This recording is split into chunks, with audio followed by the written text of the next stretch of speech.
সেই দিন চলে গিয়েছিলাম আড়ং-এ শাড়ির সাথে ম্যাচ করে একটা ব্যাগ কিনবো তাই। খুবই কমে সুন্দর, সুন্দর কিছু ব্যাগ ছিল। যেমন কিছু ব্যাগ ৩৫০ এরকম ছিল, ৫০০ এরকম ছিল। এই ব্যাগটার প্রাইস ছিল ১৬০০-১৭০০ আর এটার প্রাইস ছিল ১,০০০।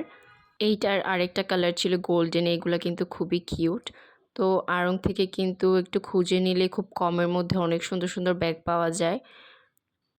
তারপরে আমি তাগাতে কিছু টপস দেখি কিন্তু তেমন একটা পছন্দ হচ্ছিল না।